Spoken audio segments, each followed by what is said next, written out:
This is the Yanks Go Yard podcast with Adam Weinrib and Thomas Carannante. Welcome to the Yanks Go Yard podcast. Thanks for joining us. I am Adam Weinrib alongside Thomas Carannante, live on YouTube, streaming every Monday, Thursday, 2 o'clock Eastern. And guess what? That's what time it is now. Unless you're listening to us on all podcast platforms, Apple Podcasts, Google Podcasts, Spotify, wherever you get your podcasts. Although I have learned that Google Podcasts is shutting down soon. So I guess I don't have to say that. And I won't say that because I've never been to Google Podcasts, which is probably one of the reasons it's being shut down. Because what is it? And how do you get podcasts from it? Oh, well. Goodbye. Bye-bye. The New York Yankees have played another several days of spring training baseball. Spring training baseball after game one of spring training is kind of just an injury risk, an unnecessary time waster before the regular season begins. Very fun to attend. Kind of worrisome and nerve-wracking to sit through and catalog and follow and make sure that nothing bad happens to your team. Because the first game, you're like, oh my God. The rites of spring, rebirth, renewal. Anthony Volpe's got a new swing. And then, like, game 3, you're like, all right, just get through it healthy. Like, I do not care. Like, wrap Juan Soto and bubble wrap right now. He is ready for the regular season. Don't need to see anymore. He's only playing so that he can get those reps in and sell tickets. But enough is enough. He looks great.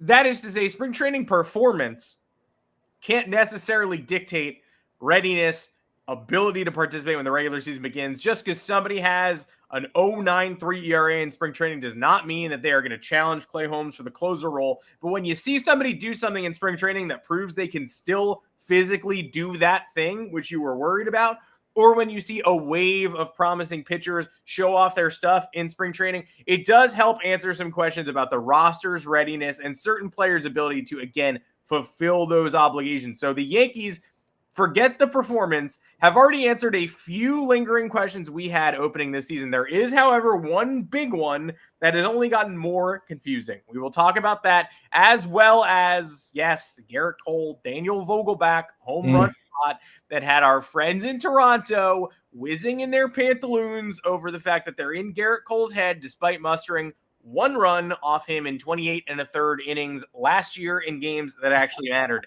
That's 28 1/3 innings of regular season baseball last year in which they scored one run. That is just over 3 full games. So that is just under 0.33 runs a game, 9-inning game, which is, again, not good enough. You're not going to win many games scoring a third of a run. There are a couple. You'll win a shutout if you score a third of a run, but most of them not going to happen. So we'll obviously talk about that as well. Thank you for joining us. Thomas Carannante, thank you for joining me. Why don't you hit everybody with a sponsor offer before we get rolling? Yep, everybody except Blue Jays fans. This offer's for you.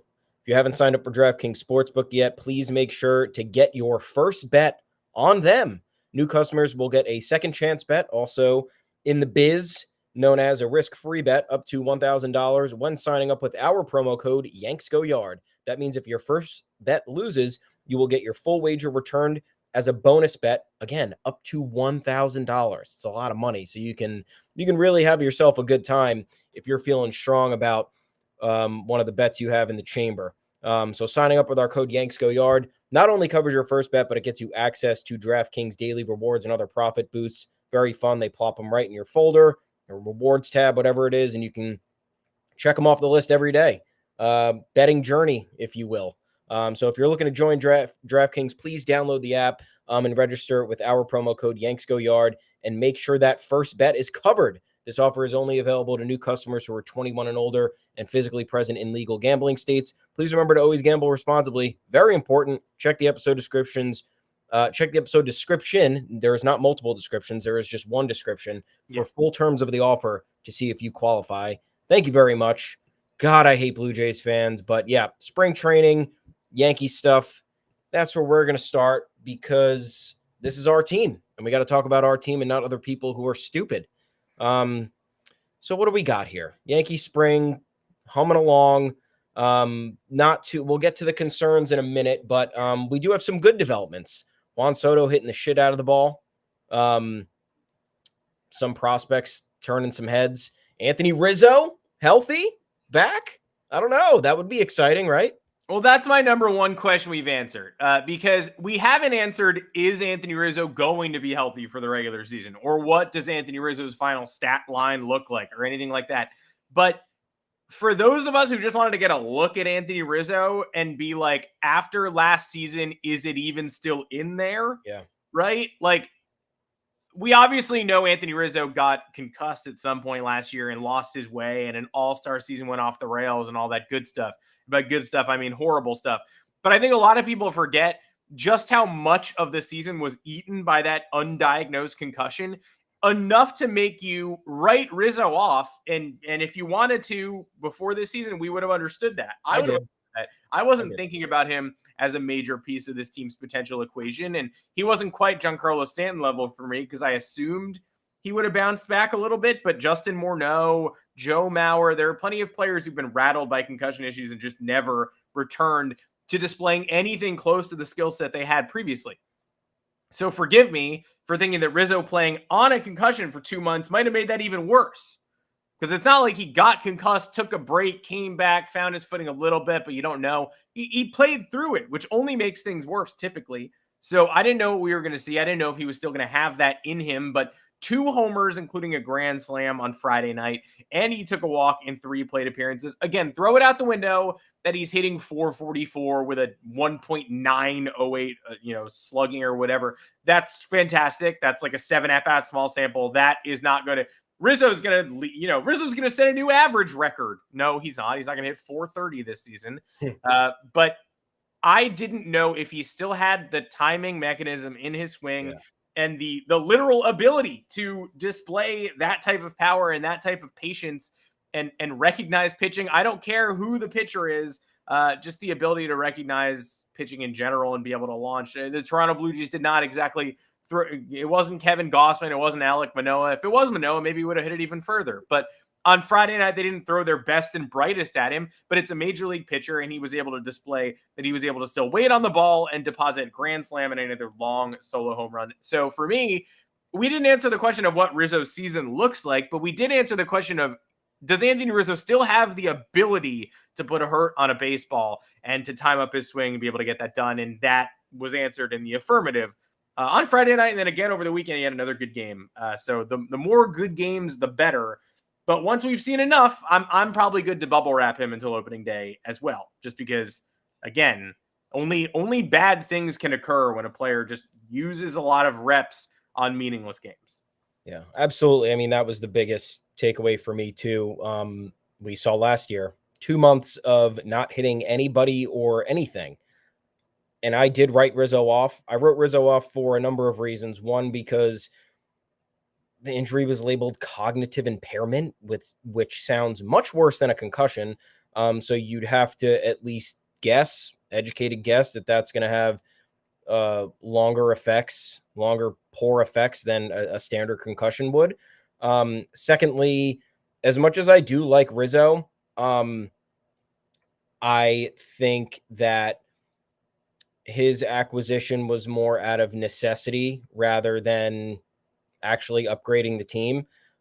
He's obviously a fine player. He's a decorated MLB veteran and has the capability to do, to play at a fairly high level when he's playing his best, but he makes the Yankees less athletic. He was acquired as a lefty bat because the Yankees didn't have enough lefty bats, and then was signed to remain in New York because the Yankees didn't want to trade for Matt Olson or pay more for Freddie Freeman. So I do have a little bit of resentment towards the Yankees front office for that. And it's unfortunate that, it kind of has come out in my assessment of Rizzo. But again, even his 32 home run, 75 RBI season, a lot of that came in spurts for Rizzo, and that's more of what the Yankees don't need. They don't need hitters who randomly get hot and then go dormant and forget how to play baseball. And Rizzo is an aging player. He's not as athletic as he once was. This Yankees team, his defense is declining. I think that's objectively clear.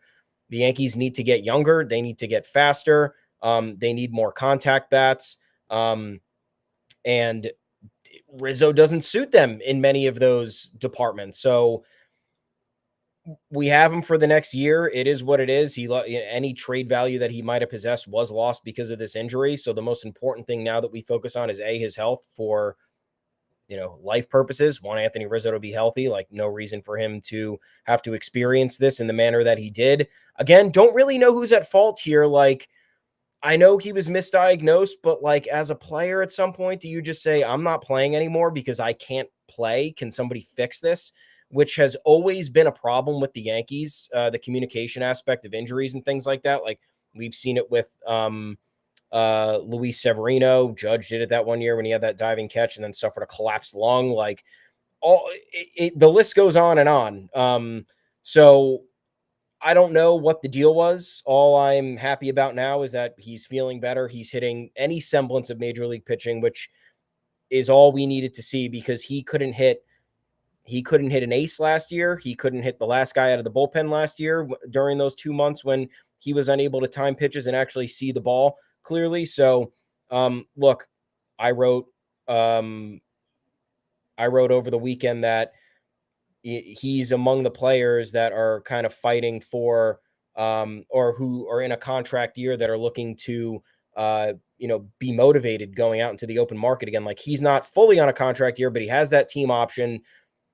If he doesn't perform well, he ain't getting that team option at $17 million. I think the Yankees would rather take the $6 million buyout at this point, because they already factored that into their finances with him making $20 million AAV. But a motivated Rizzo just doing what he did in 2022, hopefully a little bit more consistent. I would trade a little bit of the power for some more consistency.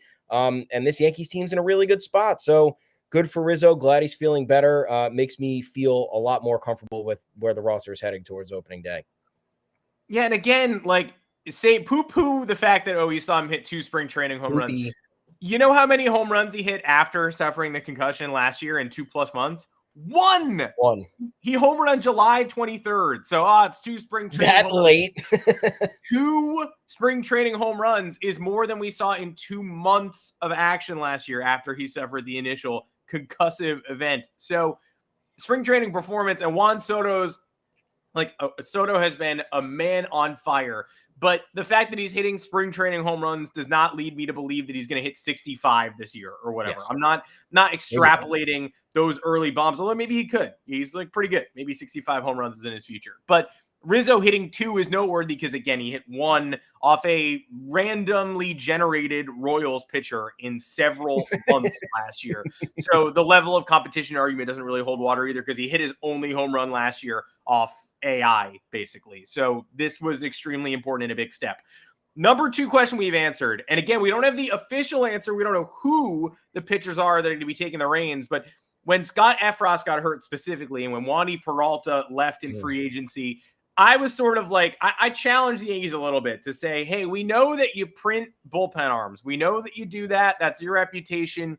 People say you have a strong bullpen, and at this point, though, it's teetering on becoming just some lip service that people pay without the facts backing it up. Like, as if people are saying the Lakers have a strong front court because of Shaq in 2003. Like, at a certain point, you can keep repeating, these platitudes ad nauseum, but eventually you're just talking about 2019.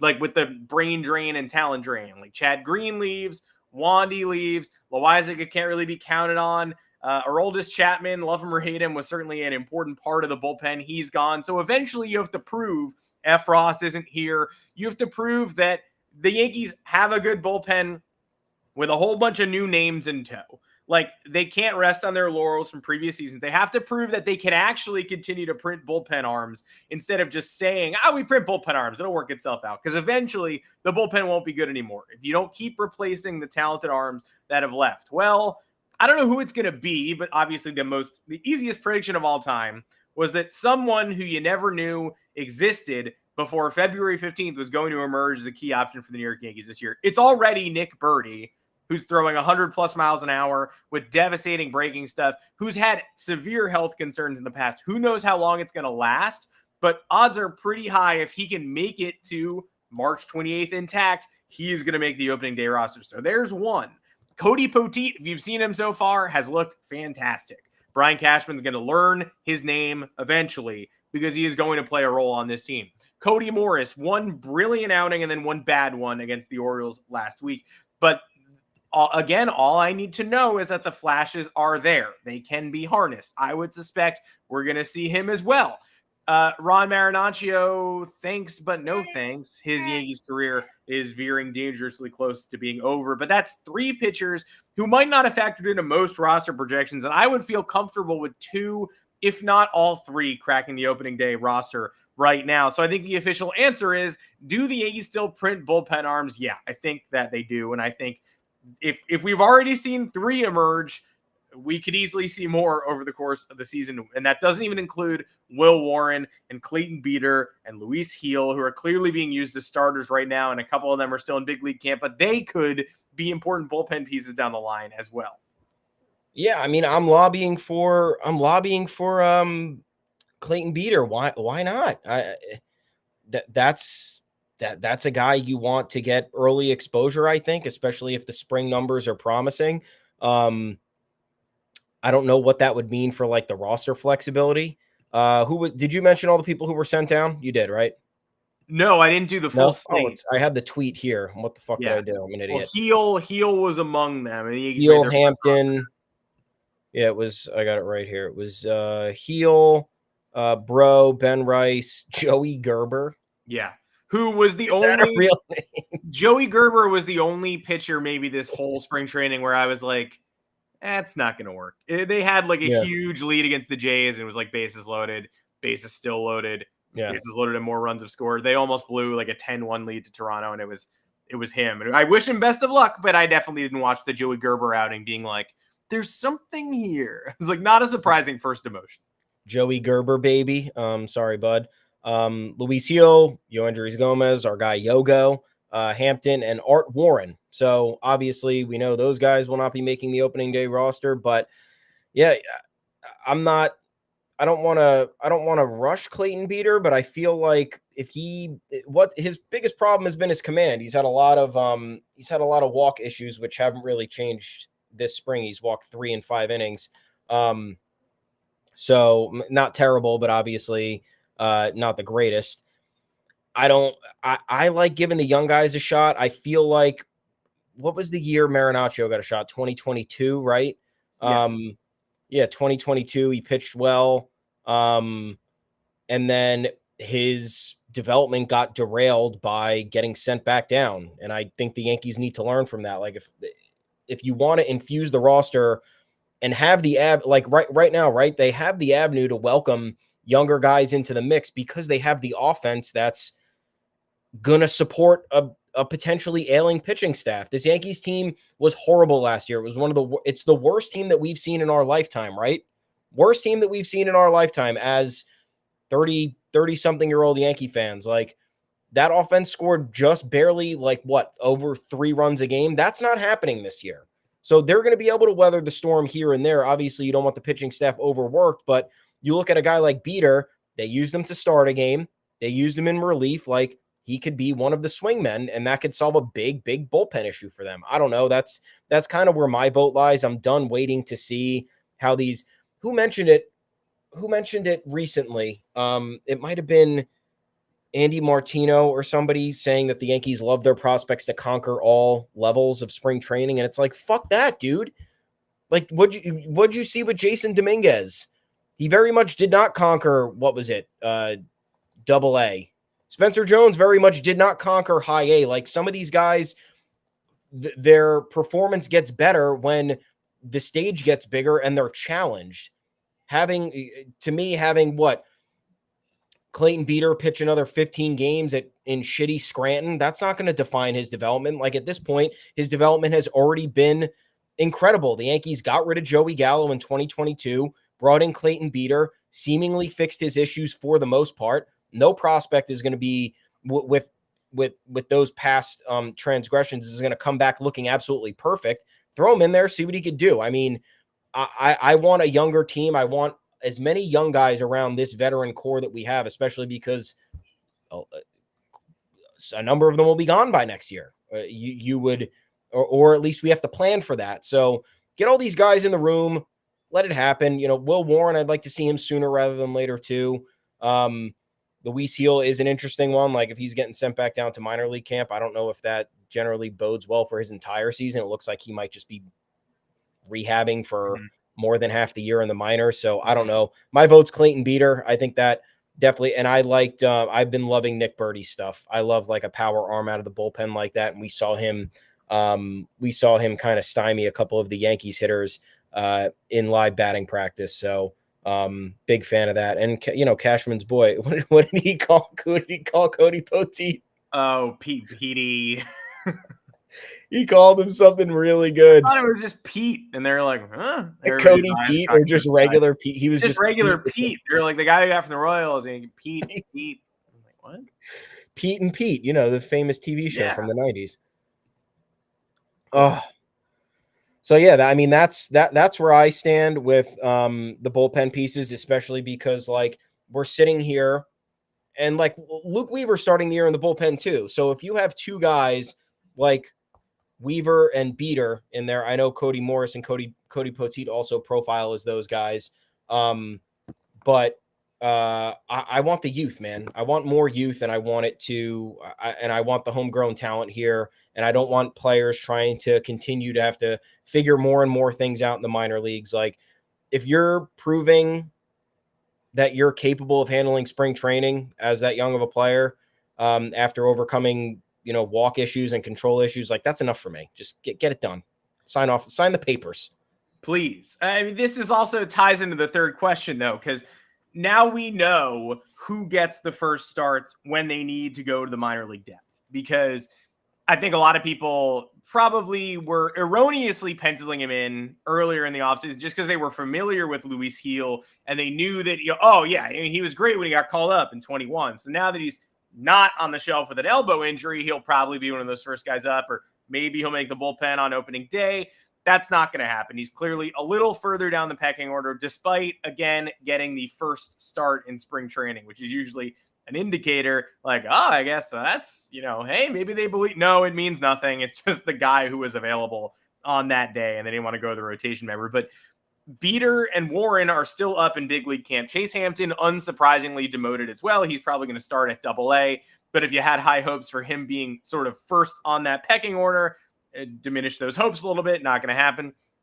Gil, Yoendris Gomez, further down the depth ladder. At this point, it's Poteet, and it's Beeter, and it's Warren, who are going to be getting the first call, as well as Luke Weaver, who is presumably starting the regular season on the roster and will also be stretched out enough to cover 3 or 4 innings in a pinch. But if the Yankees suffer an injury where they are required to go deeper than that, and it's going to be a longer term thing, and they have to summon someone from the minors who can cover 5-6 and be a starter instead of being a reliever masquerading as a starter, expect Beeter, expect Warren, and expect Cody Poteet to get those shots. I would say that's pretty clear right now. But that leaves the lingering question that we have not answered yet. And I wish we'd answered it. It would be great if we had already answered this. But Carlos Rodon, spring training both doesn't matter at all and definitely matters. So we are in between answers on this one. You can't declare that Carlos Rodon is a problem in terms of being an issue for the Yankees, and you can't declare that Carlos Rodon is a problem, a la Bleacher Report's Twitter account in 2016, tweeting videos of middling NBA point guards. Rodon was supposedly at 97 miles an hour in his first bullpen sessions. He clearly is in better shape this spring than he was last spring. He reported camp early, great start. The bullpen sessions where he's throwing 97, though, I wasn't there. I'm mostly hearing this from the insiders who were there. It's great that they have such a high, evaluation of Rodon early, but mostly happening behind closed doors, mostly reading about it, not seeing the velo jump.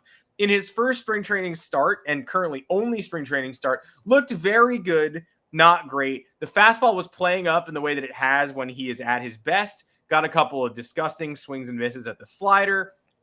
Experimented with a cutter, which he's been working with this offseason. That didn't go so great. Threw it a few times, peppered it in there, and then gave up a resounding home run to Alejandro Kirk on the cutter before coming out. Also lost his control mid-inning and regained it for the third out. Got the first 2 batters, walked the third, walked the fourth, hit the fifth on the foot, then got out of the second inning of work. Encouraging to an extent, but not dissimilar from what we saw last year from Rodon. he was peaking in the high 95s, like 95.9 was what StatCast gave us. Also 93, 94, very, very good. And I don't need Rodon pumping 97 and 98 in his first spring training start. But since I didn't see it, I haven't answered that question yet. That's all we're saying. I'm not saying, oh, he didn't, so he can't. I'm just saying wasn't hitting that 97 peak that we were told about. And so I can't definitively answer that question of whether the velocity is all the way back in game action. Then you get to the bullpen session and the batting practice session on Friday, which much consternation from everybody. He gave up 4 home runs in 3 innings of work to members of this minor league system. Ben Rice took him deep. Josh Bro took him deep. The recently demoted Yankees, people who are not going to make the opening day roster, all took him deep. 4 minor leaguers in what amounted to a 3-inning span. Not in-game work on the backfields. And look, does it matter? That's a complicated question. These results don't get attached to his permanent record. He could have been tinkering with that cutter for 3 full innings. I wasn't there. I didn't see it. I would actually like somebody to clarify how many of these home runs came on cutters. That is pertinent information that I would have liked somebody to ask who was there so that we could publish that. And no, right now I'm just speculating. Because all I know is the beat writer tweets that said he gave up 4 homers in 3 innings and then said something to the effect of, those guys are pretty good and they're all on our team, so I'd rather give up homers to them than some other guys. Funny deflection, but deeply concerning if the command has not returned. I was told the stuff looked better than last year, and last year's stuff, according to Stuff Plus, actually resonated pretty nicely with what he put up in 2022 and 2021 when he was a Cy Young contender. So the stuff wasn't even that much of a question last year. The question was location. And if he gives up 4 homers in 3 simulated innings, that would seem to indicate that something is wrong. Location-wise, physicality, the way he's feeling, that doesn't just happen. He's too good a pitcher to do that. So do spring training results matter? Not on the face. There are plenty of potential complicating factors here, but I don't know the details. Nobody colored in the picture for me. So just knowing he gave up 4 homers to minor leaguers in that short a span of time while working out the kinks, yes, it is deeply concerning to me. And I'm not ready. I'm not able to just write that off as spring training doesn't matter. Of course, spring training scores don't matter. If Juan Soto was over 20 this spring, nobody in their right mind would be writing that he lost the ability to hit. But somebody we needed to see a genuine leap from, and somebody whose genuine leap was advertised by beat writers, I would like to not find out that in the shadow of darkness, they allowed 4 home runs to minor leaguers in 3 innings of work. That's it. So that question is not answered yet. Not answered. I also would like to know more about this because spring training does matter for somebody like Carlos Rodon. Somebody who's looking to get their feet under them after having a disrupted offseason last year due to injury.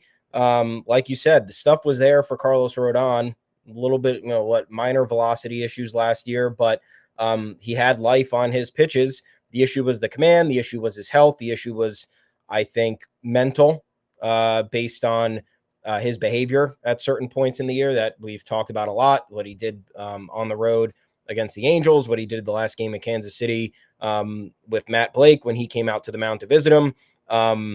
Clearly he was bothered and heated by a lot of things. And as a competitor, that happens when you're not feeling yourself and you're not delivering upon what you felt like you're capable of.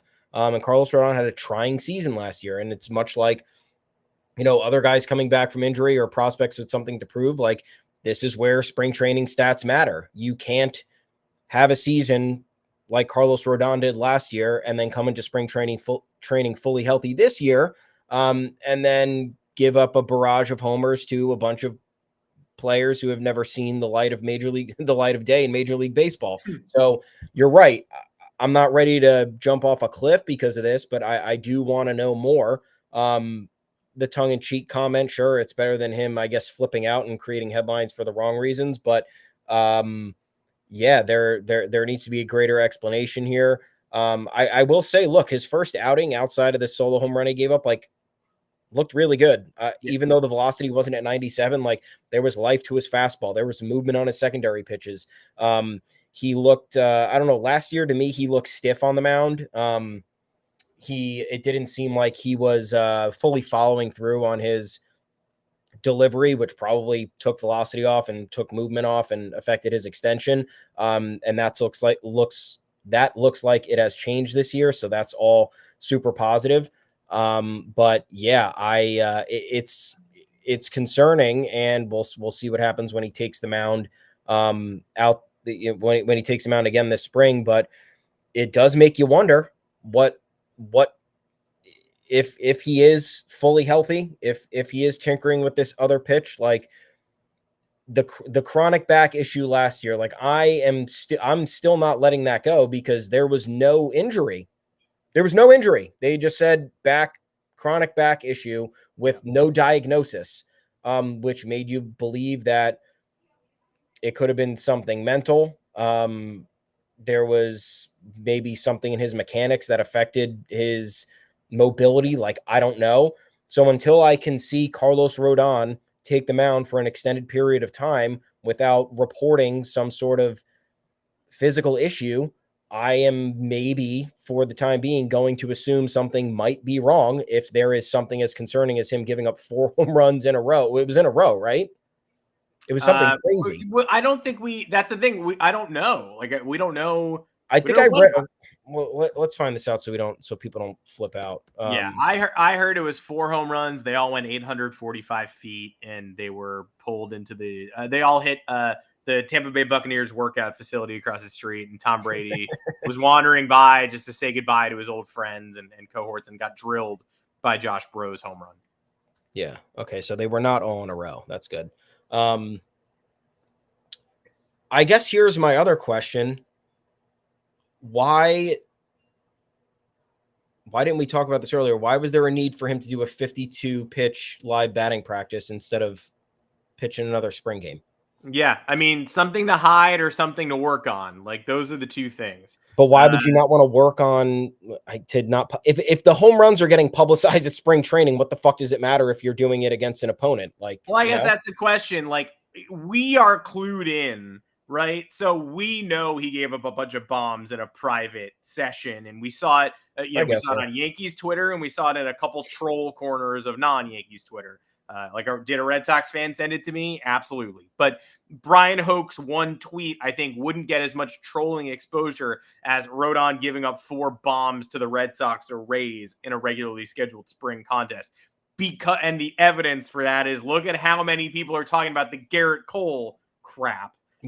From the Vogelback home run on Friday, because it's televised, because you can see it, because you can go back and break it down and go, actually, Vogelback's typical home run trot is 19 seconds. So this wasn't even demonstrably long or whatnot. The Rodon homers happened under cover of darkness, so no one will ever see them. And he commented, he worked on the cutter. He said, I don't want to give up that many homers, but I'm glad I gave it up to our guys, make them feel good about themselves.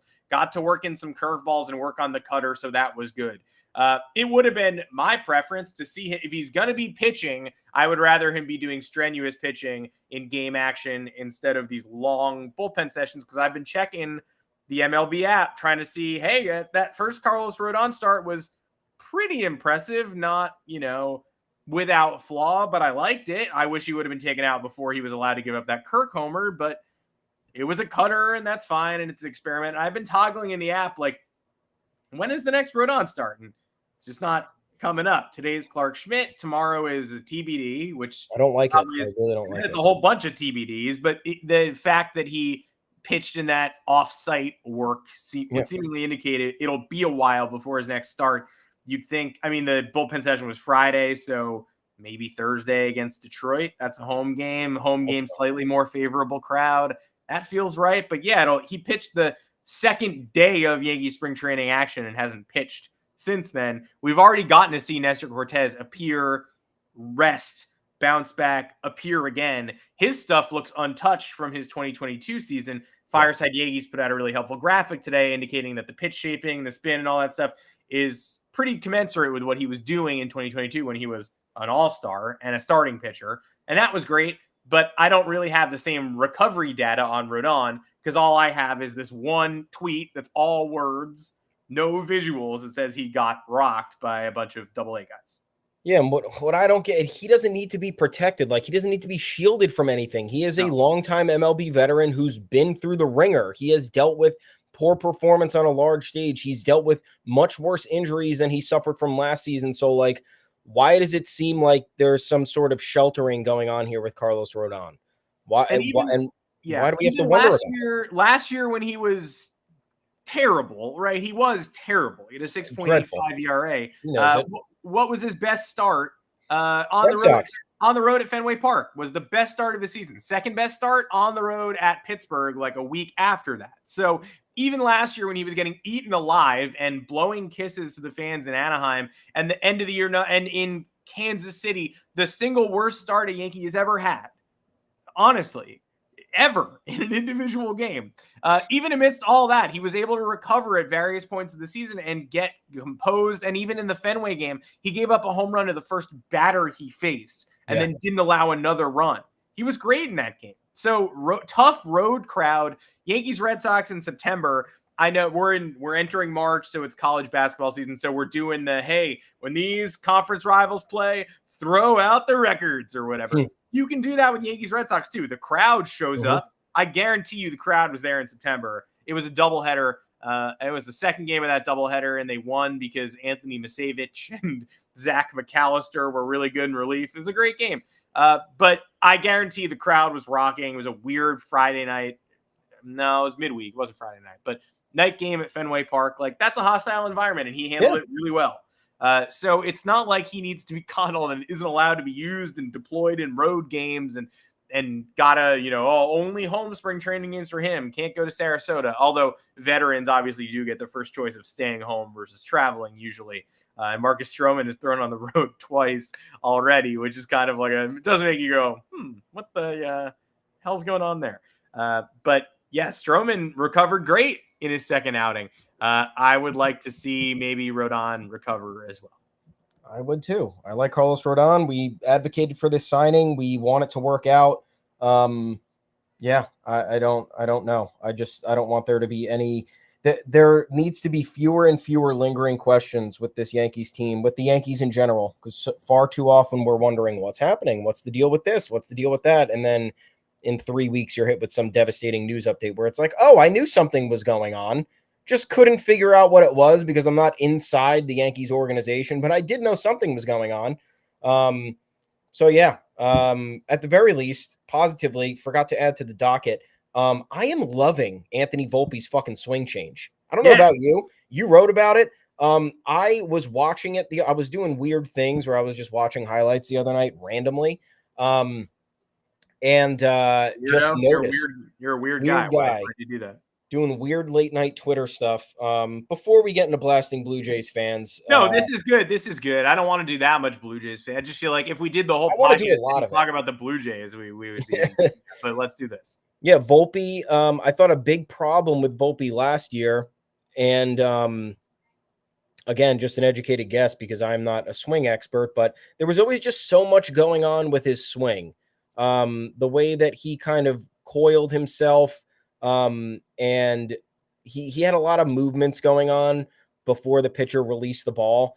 And I always feel like that is more of a distraction and gets more in your head because you have so much to go through in the preparation stage before you actually swing the bat. And for a young player, that's even more difficult because obviously you have not mastered the mental aspect of the game. You're still developing. You're still trying to find your footing, figure out, what your strengths, what your weaknesses are. There's a lot of growing pains to go through. And now it just seems like he is cutting and he's leveled his swing plane and he has far less, movements that seem arbitrary in the pre-swing. So I'm loving it. And it seems like the results are pretty positive in the early going. Again, not going to think Anthony Volpe is ready for an insane year too, because he's shown some flashes of greatness with his swings early on in spring training. But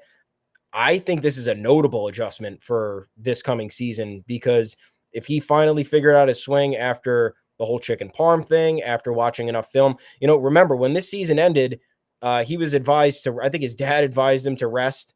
And he said, no, he's not. Yeah. And he just went back and dove in and kept training and was looking at film. So he put in the work, clearly a bit of a difference here. And I'm not checking it off. I'm not checking it off as a done deal, but in a month from now, if he gets off to a hot start the first week of the season, I will revisit this conversation, because I do think that the early returns that we're seeing at this point are going to be something that we're going to be magnifying in a month or two from now. Yeah, he looks a little bit too yoked, which is one where I'm just like, I don't know if that's, we'll see at the upper body work. But the spring is obviously different, and it's closer, people are saying, to what he operated under, the assumptions he operated under as a minor leaguer that led him to be a superstar prospect, that led him to the precipice of the majors last year to win everybody's hearts over in spring training. And the quote that stood out is, one AL scout who watched Volpe through his minor league development, this is Eric Boland, in 2023 in the majors, and now this spring, said, quote, "This is the guy I saw in the minors. I didn't recognize the guy at the plate last year trying to pull a ball 450 feet. Seems like he's getting back to who he is." To which I say, I hate to be the asshole, but who the fuck told him to do the opposite last year? And has that person been dismissed? Like, usually it's you doing the agitation and I'm trying to be measured, but like, is this a Dylan Lawson thing? Is it? Is this minor league hitting coordinator turned major league hitting coach Dylan Lawson, who said, "Anthony, we love it. We've loved your rapid rise through the minors. You are one of the top 10 prospects in all of baseball. What if you hit 40 homers next year? Can you do that for me? You've never done it before, but let's just try to jack everything to left center." Because as we all know, it's been an enduring message. It's been spread throughout baseball over the centuries. Power comes easiest if you really try hard for it. It's the exact opposite. You're supposed to homer if you're not seeking power, and then you maybe do get that quality contact and drive the ball. It's the literal opposite. So anybody who watched Volpe last year knows he was seeking out uppercuts, trying to play to the porch, but more importantly, trying to pull home runs into left center and left field. That was the craziest thing. He wasn't even trying to serve porch jobs. He hit that one late against Toronto in a game that they blew the save and then won anyway, but didn't win on his home run. And then he had that one late in the season in Detroit when he tied the game in the ninth, but then Gleyber Torres did something weird, threw the ball away in extras, and they lost. But most of his notable home runs were hit either to left center or left field. Because he was seeking that. And 2020 is great, but like we've written, it was the worst 2020 season ever. It was well below league average in terms of the actual offensive output, and the stolen bases slowed down the pacing significantly after the start of the season. So new Volpe, not just impressive, but much needed. He could not have continued on the way he played last year. And it definitely made me question him as a sure thing entering this year. Wasn't writing him off, but was definitely saying, I don't know if I can count on him to have a big year too. When just last year, I was like, he might be the savior. He might be the next homegrown megastar. I had more faith in him than Jason Dominguez. And then after what I saw last year, I definitely had less faith in him than Jason Dominguez. So big of him to get off to a start like this, and still has that speed, still has that ability, defensive ability, still has that range, the instincts most importantly. And now that he's lashing singles and doubles in the gap and legging out triples and taking advantage of defenders' mistakes when they're trying to rush to get him because they know he's fast enough to turn that corner and burn in a second, I like that version of Volpe a lot more than the one we saw last year. And look, he's still going to hit 15 homers. Yeah. The difference is going to be 5 home runs. And then when he rounds into comfort, he might end up hitting 25 to 30. That might be the guy we see, but he's not selling out for power. And that's really important. Now, do you want the first crack of the Blue Jays? No. I'll take it, but I don't need it. I can take it. Yeah, I mean, I'm sick of these people. It's embarrassing at this point. Like Keith McPherson was on the podcast last week, and we always wonder how other Yankee fans feel about other fan bases and other teams. And for a while, like, we just never really considered the Blue Jays anything. Like, they've never disrupted us ever. They've only choked against us in the biggest moments possible.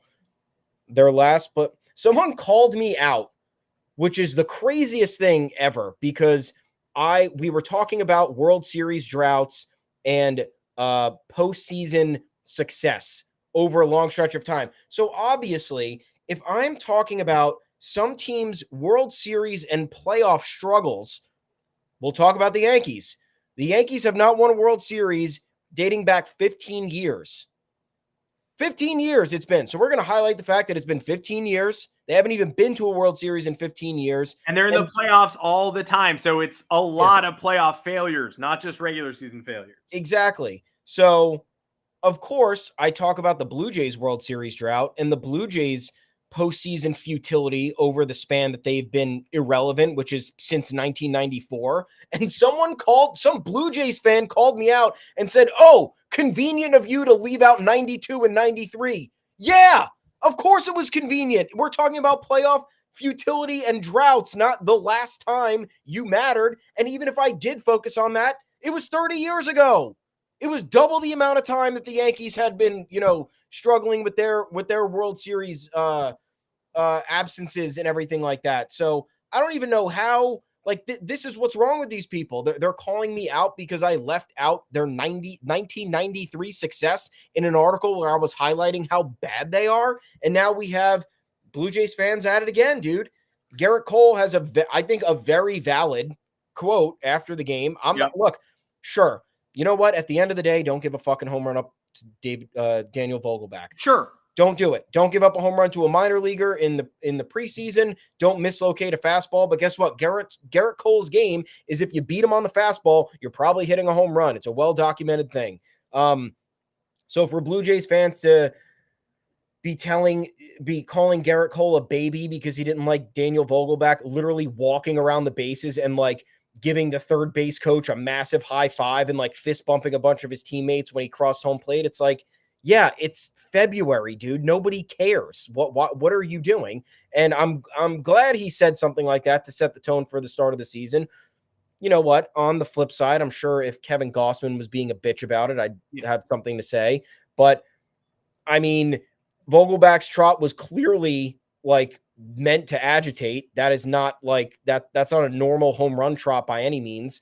And Gerrit Cole has, the first inning of the spring game. He wants the game to move on, cross home plate. Let's go. This is a warm up. This is nothing more than a warm up. I'm not getting my feelings hurt because a minor leaguer hit a home run off me after I mislocated a fastball. And Blue Jays social media going off, making fun of the Yankees, calling them babies, whatever. When again, what was the last meaningful thing that you have done to actually have any leverage over the Yankees fan base or the Yankees organization in general? The answer is nothing.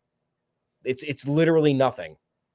So what did Gerrit Cole say, right? Because the reaction to the quote is not accurately tied to what the quote was. Surprise, surprise, surprise. Shocker. It was exaggerated for effect. The way that the quote has been handled by Blue Jays, Gerrit Cole's quote was they asked him about the Vogelbach trot and the Vogelbach preen out of the box in a game that doesn't count on March 1st. And his response to a question that got asked was, what is it, February, March? Yeah, no, I don't know. I don't know about that. And then follow up, what are you thinking? I mean, he said, I don't forget a lot of stuff. Sure. Second half of that quote, you would tell me it was an absolutely badass display of a pitcher asserting his dominance on the mound. If it was Gossman, Pedro Martinez, Bob Gibson, any great ace from history who's I don't forget in a spring training game would sort of be the ultimate embodiment of a pitcher owning his territory. A famous Bob Gibson story is he once gave up a long home run to somebody right before his retirement. And then in an old timers game 15 years later, hit that guy. And that's shared as oh man, Bob Gibson really didn't forget. He was always on. He held grudges. But Gerrit Cole says, I wish somebody wasn't moonwalking around the bases against me during spring training. And all of a sudden, he's a baby instead of one of the game's great, denizens of protectors of the mound or whatever, which is what you would have said about anybody else. I'm not fooling myself. I know that's because he's on the Yankees. I know it. He's got a reputation for being soft. Why? Because he struggled at Fenway Park in a one-game playoff on a bum hamstring and then went out and won the Cy Young last year. And was dominant in the playoffs for Houston in 2019 as well. But didn't pitch in Game 7 of the World Series. One run in 28 and the third innings last year against Toronto. Obviously, you're going to call a Yankee soft all the time, but Gerrit Cole usually handles his business and then taunts the other team. The Mariners last year, Jose Caballero. He took offense to Jose Caballero stepping in and out of the box, so he whiffed him, and then he finger pointed at him. Is it soft to take care of your business? I didn't think so. Look, some Blue Jays fans probably going to clip this and say doing a 10-minute podcast segment on this is soft. That's your right. You can do that. But that's the worst part about being a Yankee fan. And it comes with the territory. Spring training does not matter at all. At all. But God forbid a Yankee struggle or say something a little funky, because it's going to be treated like the biggest deal in the world. Cole, of course, getting roasted. And you're right. The fact that, look, if Gausman said this, we would go after him. Kevin Gausman did say this. He still hadn't gotten over Aaron Judge's side eye in the game where he cheated. Maybe he knew it was coming. Maybe the third base coach was out of the box. After that series, Gausman was still on the record saying, hey, I still feel like we got something taken away from us. What? One game with no proof? Are you kidding me? And then Gausman also complained on the record when they were switching out the Aaron Judge baseballs, when he was chasing the home run record, and they would take some time at the start of his at-bat to bring in specially marked baseballs in case he homered. Kevin Gausman was on record saying, I'm not used to that kind of interruption. So he's complained about the tiniest little pinpricks during the regular season, but Gerrit Cole can't complain about this slow home run trot. And you're right. Everybody knows the answer is don't give up a giant bomb, right? Correct. Do not give up a huge home run if you don't want to get styled on. But have we really tripped so far past the point of just endorsing all celebration and individual freedom where we think the pitcher now has to like it too? Like, obviously, let the kids play. Yes. Batters who homer should celebrate. Pitchers who strike batters out should celebrate as well. Mostly during regular season games. But yes, they should do it. Exhibition game, if you feel the need to celebrate off Gerrit Cole, if you feel the need to slow walk around the bases to assert your dominance, if you're Daniel Vogelbach, go ahead and do it. You can do it. But does Gerrit Cole have to love it? Does Gerrit Cole have to, if they ask him in the postgame, hey, did you see Vogelbach's home run trot? It's a little slow there. What'd you feel about that? Does he have to go, oh, I forgot to thank him. That's right. I was going to go shake his hand for doing such a cool celebration on me and a nice slow home run trot. That's my bad. I forgot to salute Daniel Vogelbach on being his truest self and living out his individual freedom on the base paths. No, he should be allowed to say, what is it? Was it March? That didn't impress me. Well, we'll see him again. We'll see him again down the line. That's akin to what he said. Those are my words. Would that have made it any better? No, he would have still gotten ripped for being too soft, for mentioning it at all. Even though, again, he was asked a question. It wasn't a WWE promo. He didn't grab the mic at a press conference and be like, before you ask me about my outing, let me just tell you one thing. Daniel Vogelbach, you're a showboating son of a bitch. Like, that is not what happened. Somebody asked him, what do you feel about this? And he said, here's what I feel about it. I did not love it. That's what happened. That's all that happened. And it's gotten to the point with Blue Jays fans where they think they matter so much in this rivalry. I actually hate Blue Jays fans more than Red Sox fans. But when the Blue Jays play the Red Sox, I still want the Blue Jays to win. Does that make sense? Yeah. That's where I'm at. Blue Jays, Red Sox, battling in a battle for a wild card spot. Go Jays. I don't mind it. I hope the Jays knock the Red Sox out of the playoffs. Actually interacting with either fan base, give me Red Sox fans 7 days of the week. Yeah. I mean, it's just crazy, like the TikToks and the viral, like anybody that the Blue Jays fan should be the exact example on why and how social media has gotten so bad where everybody does not deserve to have their opinion magnified and put out in the world. That's where if we were to bring this to a larger forum and have to plead our case to be like, hey, maybe you should have to be approved on social media by, some phantom board that determines your viewpoint actually worthwhile or helpful to the discourse. Here are Blue Jays fans' opinions, and then you go through all this stuff, and they're like, these people are not allowed in here. We're not letting them on this platform. You can't have social media accounts. Yeah, that'll be the next frontier of social media, which we'll hope to drive that forward. But yeah, and even going back, like Gerrit Cole was asked a question, right? He said something about it. Kevin Gausman is king crybaby. He says stuff unprompted all the time. What was the year he complained about not winning the Cy Young, and he had inferior stats? I don't remember what year it was, but I think it was Wasn't it last year when he finished third? When he finished third and he complained about like not getting top 10 on like Bleacher's pitcher rankings, which never fucking matter because it's Bleacher Report. It's not MLB Network. But then there was another, maybe it was this past year. It feels like it was longer ago, but like every single number that he had was inferior to a majority of the people ahead of him.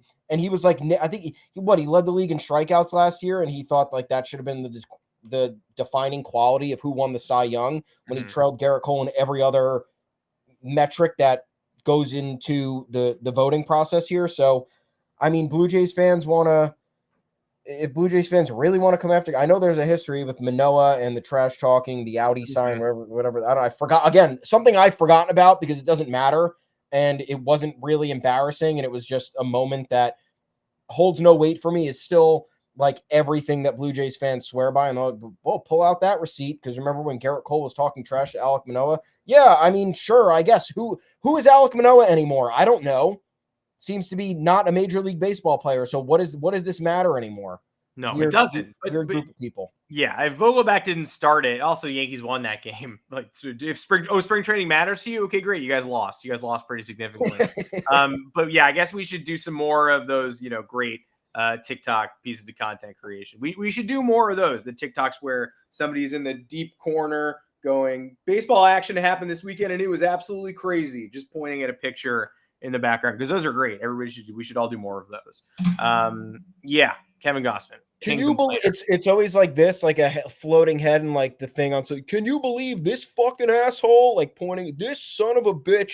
Yeah. What a bitch. And it's like, it's not even, it's like if you're a sports content creator, how in the world, again, the only exception is Jared Kravis. How in the world do you think that like you're going to improve your by like floating head? This freaking asshole. What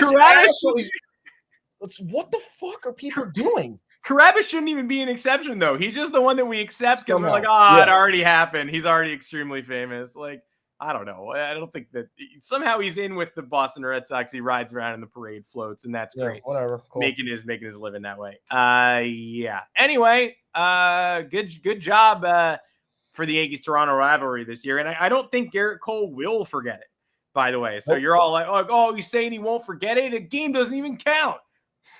He's not going to forget it. So, the game doesn't count. And Vogelback he's free to do whatever he wants, but Gerrit Cole doesn't have to love it. That's it. I don't care. Somebody also was coming at me over the weekend being like, it's loser energy for Cole to be saying that. I don't think it's awesome guy energy, but it's his opinion. I'm not like everyone. He was asked about. Everyone should complain all the time. I don't think it's a winning mentality but again, what have we said about the game's great aces for the last 70 years? That they don't let any slight slide. They do have a long memory, right? It's an exhibition game, spring training. George Steinbrenner used to be like, don't let the Mets beat us in spring training. Everyone in society knows that doesn't matter, but he was wired like a wild man, where he was just like, I can't lose a spring training game to the Mets. I'm going to lose my mind. I'm going to absolutely lose my mind because they share the same city with us. And if we lose a spring training game to the Mets, it sets the wrong tone. And so he had advisors to be like, George, it's okay. It's okay. Let's focus on the regular season. But he was a winner, and he was somebody who won at all costs. And in the cost of having a brain like that is that sometimes you can't tolerate some insignificant slights like the Mets winning a spring training exhibition. So that's Gerrit Cole. He is a competitor. It's in fact the opposite of soft for him to be like, we're pimping home runs in spring training. All right. I see ya. I remember that. Yeah. We'll have that up here for a while. And so that maybe he gets, if Vogelback cracks a big league roster at some point this year, maybe Gerrit Cole will see him. Or maybe he'll have to go down to AAA Buffalo to get a second opportunity at Daniel Vogelback. I don't know how the season's going to play out. This asshole? How about don't give a home run up to a minor league player, you bitch? Okay. Flip that. That's good stuff. What is that, 20 seconds? That's good content. You can kick your feet up for the rest of the week. You did it. You did your job. Good stuff. Well, thank you for joining us live here on the Yankees Go Yard podcast. Sorry to anyone we offended by calling a bitch. Thanks for joining us. And again, join us on all podcast platforms, Apple, Spotify. Those are the two main ones. Goodbye, Google. If you've heard of other podcast platforms, feel free to float them to us. We're probably there as well. You might have found us on those podcast platforms. But we're here every Monday, Thursday, 2 o'clock Eastern. Thanks for joining us, the folks who did. If you want to leave us a review, we would love it. 5 stars helps a lot. The comments are already popping off asking where they can possibly find both myself and Thomas Carannante on social media. At Adam Weinrib is my handle. That's on Twitter. Again, why would I call it X? I'm not going to do that. Thomas Carannante, where can the people find you? At Tommy's_takes. The both of us are at the official Yanks Go Yard Twitter account. That is at Yanks Go Yard FS. If you frequent the World Wide Web at all, which you would if you're going to Twitter, head on over to yanksgoyard.com. That's where all of our bylines are. A lot of content. We're prepping you guys for opening day, keeping you up to date on all the spring training developments. We got some fun articles you guys have been reading, so we appreciate the support. Once again, thanks for tuning in today as well. Anything else you guys got? Sound off in the comments, please. Hit us up, DM us, whatever works. We want you guys here for the long haul. We want to be hanging out as much as we can during the season. It's going to be a big year. So thanks again for all the support. We will see you guys Thursday live on YouTube right here, 2 p.m. Eastern. Same time, same channel. Don't count us out. I promised we were going to be here at the same time on the same channel doing a podcast. I have a long memory. I don't forget when my podcast is. So we'll see you then.